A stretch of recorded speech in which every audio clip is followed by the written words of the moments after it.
Hello दोस्तों, veterans, नमस्कार। मैं दीपन सिंह।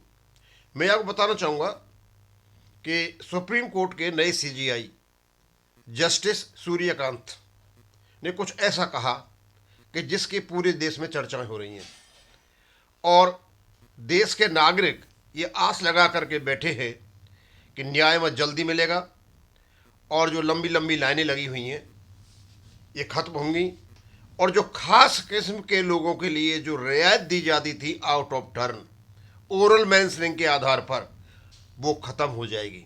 ऐसा इंडिकेशन नए सीजीआई साहब ने किया है और उसकी काफ़ी चर्चाएं हो रही हैं देश में। उसकी कुछ बातें हमारे पास सीजी डीएस मूर्ति साहब ने भी भेजी और कई जगह भेजी। तो डीएस मूर्ति साहब की भेजी हुई चीज़ों को कमल पाटनी साहब ने अपने हिसाब से, एक वकील के हिसाब से, सारी चीज़ों को यहाँ पर रखा है और उनका ही बना हुआ ये लेख है जिसे मैं आपके सामने पढ़ रहा हूँ और बताना चाहता हूँ, क्योंकि इसमें भी कोई अलग से इंटरप्रिटेशन नहीं चाहता।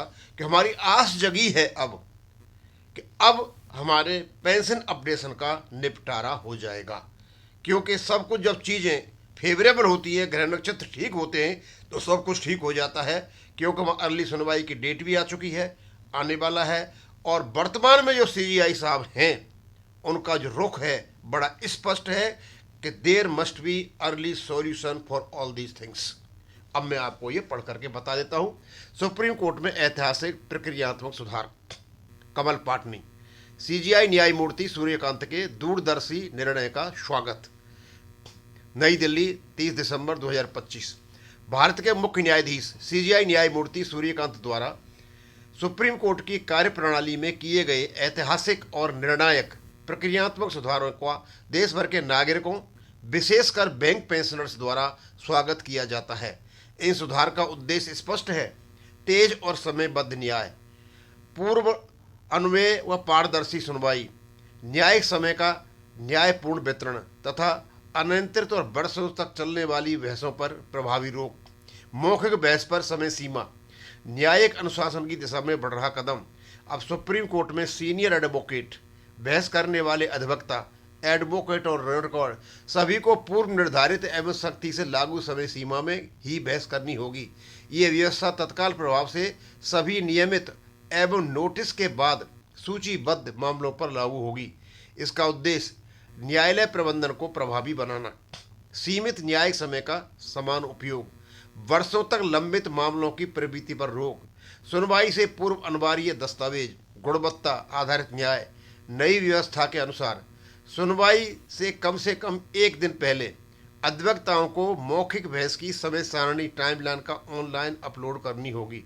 क्या क्या सुधार किए आप देख लीजिए। आपको फिर बता देता हूँ नई व्यवस्था में क्या होगा कि सुनवाई से एक दिन पहले अधिवक्ताओं को मौखिक बहस की समय सारणी टाइमलाइन ऑनलाइन अपलोड करनी होगी। सुनवाई से कम 3 दिन पहले अधिकतम 5 पृष्ठों का संक्षिप्त लिखित तर्क रिटन सबमिशन दाखिल करना अनिवार्य होगा, जिसकी प्रति विपक्ष को देना आवश्यक होगी।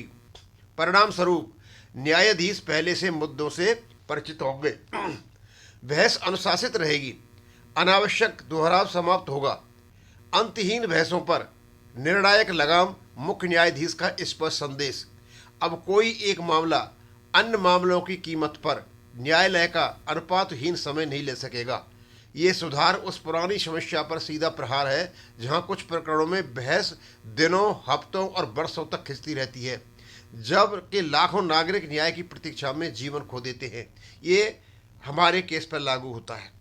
हम आशा करते हैं कि नए सीजीआई साहब, जो बैंक पेंशन का केस है, जो सिंगला साहब का, जो सारे के सारे पिटीशन जा चुके हैं, एक अभी भी पड़ा हुआ है, ये 100% इस पर लागू होता है। केस लिस्टिंग में पारदर्शिता, मनमानी का अंत। अब नए मामलों की फाइलिंग के समय पक्षकार स्वयं पैरवी करने वाले पार्टी इन पर्सन और अधिवक्ता केस की श्रेणी स्पष्ट रूप से बताएंगे तथा सरकारी प्राधिकरण द्वारा जारी प्रमाण संलग्न करेंगे। इससे रजिस्ट्री सही प्राथमिकता तय कर सकेगी। केस सूचीकरण में मनमानी समाप्त होगी। लंबित मामलों की गंभीर सच्चाई, नेशनल जुडिशियल डेटा ग्रेड के अनुसार जिन न्यायालयों में 4.8 करोड़ प्लस मामले लंबित, उच्च न्यायालयों में 63 लाख प्लस मामले लंबित, केवल सुप्रीम कोर्ट में 91,000 मामले लंबित। यही कारण है कि यह सुधार अनिवार्य है, समयोचित और जनहितकारी है। निष्कर्ष, न्याय अब भाषण नहीं समाधान है। ये सुधार है, न्याय को तेज करेंगे, आम नागरिक व वरिष्ठ आम नागरिक अवसर देंगे। लंबी बहस इक्वल टू बेहतर वकालत के मिथक को तोड़ेंगे। न्यायिक प्रणाली में अनुशासन, समानता और विश्वास बढ़ाएंगे।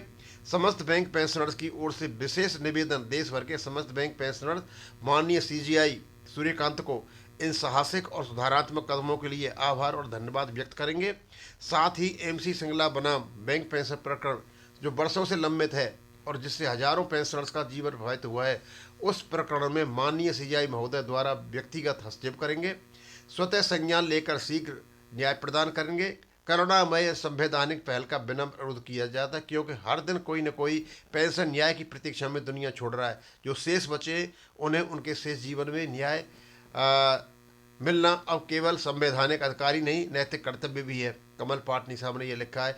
ये जो लेख है बैंक पेंशनर्स के केस पर तो लागू होता है, लेकिन ऑल ओवर इंडिया में यह लागू होता है। अब जितने भी केस चले हुए हैं, अधिवक्ताओं को भी एक लाइन में एक डिसिप्लिन बांध दिया गया है और इसमें कोशिश की गई है कि जो ये सोचते हैं ना लंबी बहस चलती है, वो बहुत इंटेलिजेंट वकील होते हैं, ये होते हैं, वो तो सारी बातें वो अब सब खत्म हो जाएंगी।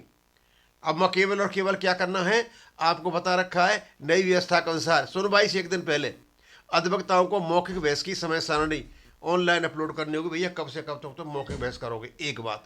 और 3 दिन पहले अधिकतम 5 प्रश्नों का संक्षिप्त लिखित रिटन सबमिशन दाखिल करना होगा, जिसकी प्रतिपक्ष को देना आवश्यक होगा।